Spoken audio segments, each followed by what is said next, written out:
Recipe show मध्ये आज आपण पाहणार आहोत पावसाळा स्पेशल खमंग आणि कुरकुरीत अशी कोथिंबीरीची वडी। तर इथं मी या 2 कोथिंबीरीच्या पेंड्या व्यवस्थित निवडून घेतलेल्या आहेत। स्वच्छ ही कोथिंबीर आपण धुवून घेतलेली आहे। धुतल्यानंतर याच्यातलं सगळं पाणी आपल्याला निथळायचं असतं आणि जेवढी होईल की नाही तेवढी बारीकसर अशी ही आपल्याला चिरून घ्यायची आहे।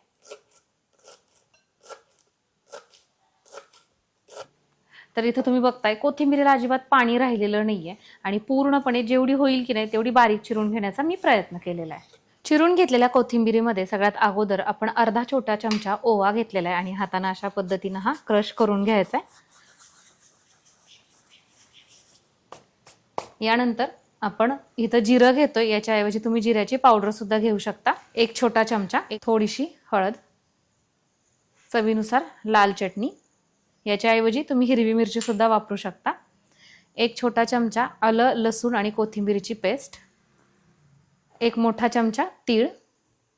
आपली वडी आणखीन जास्त कुरकुरीत व्हावी याच्यासाठी इथं आपण 2 ते 3 मोठे चमचे हे तांदळाचं पीठ वापरत आहोत। आता हे जर तांदळाचं पीठ तुमच्याकडे नसेल तर मग तुम्ही काय टाकणार, तर याच्याऐवजी तुम्ही बारीक रवा टाकू शकता, जो की प्रत्येकाच्याच घरामध्ये अवेलेबल असतो। आणि इथं आपण 1 कप हे बेसन पीठ घेतलेले। सुरुवातीला हे 1 कप बेसन पीठ मी टाकून घेते। चवीनुसार मीठ टाकून घ्यायचंय आणि सुरुवातीला आपल्याला काय करायचंय माहितीये का, होता येईल तेवढं पाण्याचा वापर न करता हे सगळं मिश्रण हाताने असं चुरून घ्यायचंय।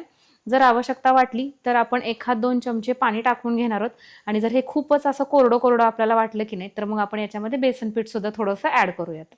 लगेचच जर पाणी टाकलं की नाही तर मग हे खूप पातळ होतं। आता सुरुवातीला हे कोरडं वाटतंय, पण असं जसं जसं आपण मळत जाईल आणि हे हातावरती असं चुरत जाईल की नाही तसं तसं ते एकत्रित व्हायला सुरुवात होते।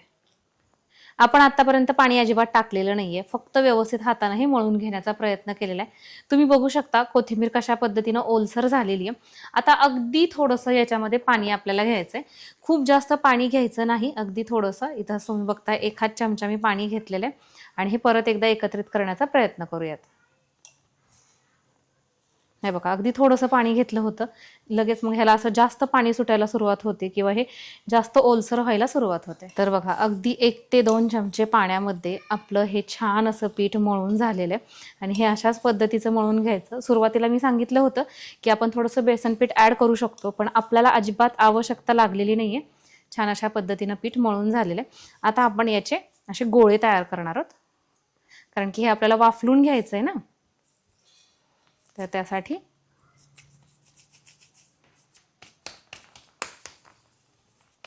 हे बघा, हे अशा पद्धतीनं तुम्ही तुम्हाला जसा हवाय तसा याला आकार देऊ शकता आणि याचे गोळे तयार करू शकता। आपल्याला हे गोळे उकडून घ्यायचे, तर त्याच्यासाठी इथे मी Agaro regency multicook kettle with steamer मध्ये पाणी उकळण्यासाठी ठेवत आहे। केटल आपण ऑन करतोय, पाणी गरम होतंय तोपर्यंत हे आहे स्टीमर आणि याला मी तेल लावून घेतलेले। याच्यामध्ये आपण हे गोळे ठेवून घेतोय। पाण्याला उकळी यायला लागलेली आहे, यावरती आपण हे स्टीमर ठेवून घेऊयात आणि साधारण एक 8 ते 10 मिनिटांसाठी आपण हे स्टीम करून घेतोय। तुम्हाला सुद्धा जर ही केटल हवी असेल तर याची लिंक डिस्क्रिप्शन बॉक्समध्ये देत आहे, चेक करू शकता। 10 मिनिट झालेले आहेत आणि तुम्ही इथं बघू शकता आपण जे वडे याच्यामध्ये ठेवले होते की नाही ते दुप्पट फुगलेले आहेत। छान अशा पद्धतीने हे वाफरलं गेलेले। केटल मी बंद करते आणि आपल्याला हे पूर्णपणे रूम टेम्परेचरवरती थंड करून घ्यायचे। आपण हे पूर्णपणे थंड करून घेतलेले आणि थंड केल्यानंतरच आपल्याला ह्या चिरून घ्यायच्यात। आता रेग्युलरली आपण काय करतो, या वड्या तळून घेतो, तर आज आपण आहे ना थोड्याशा वेगळ्या पद्धतीने या वड्या करणार आहोत। तर सगळ्यात अगोदर इथं आपण हा पॅन ठेवलेला आहे, याच्यामध्ये अगदी थोडंसं म्हणजे साधारण 2 असे चमचे तेल वगैरे टाकून घेतोय। जास्त तेल टाकायचं नाहीये, फक्त आपल्याला हा जो पॅन आहे तो हलका असा या तेलानं ओला करून घ्यायचा आहे आणि याच्यावरती आपण ह्या ज्या वड्या आहेत ना त्या कट केलेल्या अशा ठेवून घेतोय। आपण खूप जास्त तेल वापरून डीप फ्राय वगैरे करणार नाहीये त्याला, आणि शॅलो फ्राय म्हणतो तशा पद्धतीचं काहीसं आपण करतोय। तर थोड्या वेळानंतर आपल्याला काय करायचंय, ह्या अशा पद्धतीनं पलटून घ्यायच्यात। ज्यावेळेस आपण डीप फ्राय करतो त्यावेळेस आपल्याला खूप जास्त तेलाचा वापर करावा लागतो आणि आज मी जी पद्धत तुमच्याबरोबर शेअर करते ना, या पद्धतीनं एकदा ही वडी नक्की ट्राय करून बघा। नेहमीपेक्षा अर्थातच वेगळ्या चवीची तुम्हाला ही जाणवणार आहे। आपण याच्यामध्ये साधारण 1.5 ते 2 चमचे तेल टाकलेले आणि सुरुवातीला जर तुम्हाला जाणवलं असेल तर वड्यांनी आहे ना ते जे तेल आहे ते असं शोषून घेतात, पण नंतर त्या ड्राय होतात आणि छान मस्त कुरकुरीत अशा होतात. म्हणजे असं नाही की आपण याला डीप फ्राय केलं म्हणजे छान मस्त कुरकुरीत होईल, तर शॅलो फ्राय करून सुद्धा आपण याला कुरकुरीत करू शकतो. आणि शॅलो फ्राय करण्याबरोबरच आणखीन एक ट्विस्ट आपण याला देणार आहोत, ते तुम्हाला थोड्या वेळानंतर दाखवते, जेव्हा आपली ही व्यवस्थित अशी वडी तळली जाईल किंवा भाजली जाईल. तर तुम्ही बघताय हलक्या अशा खरपूस आपण ह्या शॅलो फ्राय करून घेतलेल्या आहेत. मस्त तुम्हाला असं दाखवते. हे बघा छान झाल्यात ना.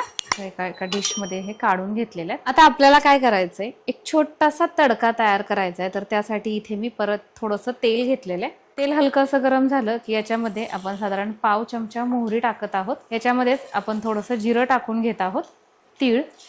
आता ही जी आपली फोडणी तयार झालेली आहे ना, या फोडणीमध्ये आपण शॅलो फ्राय केलेल्या वड्या टाकून घेतो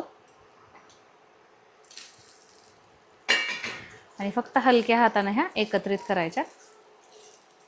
तुम्हाला सांगू का, आपण नेहमीच तळलेल्या वड्या तर खातोच, पण अशा पद्धतीनं हा छोटासा एक तडका द्यायचा आणि ती वडी टेस्ट करून बघायची. नेहमीच्या वड्यांपेक्षा ही वडी तुम्हाला नक्कीच थोडीशी वेगळ्या चवीची आणि जास्त खमंग अशी लागणार आहे.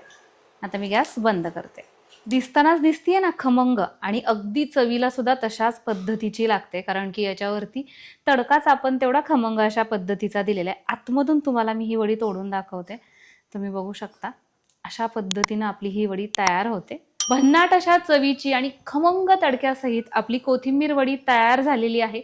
जर तुम्ही सुद्धा या पद्धतीने आणखीन ट्राय केली नसेल तर एकदा नक्की ट्राय करा. ट्राय केल्यानंतर कशी झाली होती हे मला कमेंट करून सांगायला विसरू नका. परत एकदा भेटूयात अशाच काहीशा छान खमंग आणि सोप्यातल्या सोप्या रेसिपी सहित. तोपर्यंत बाय.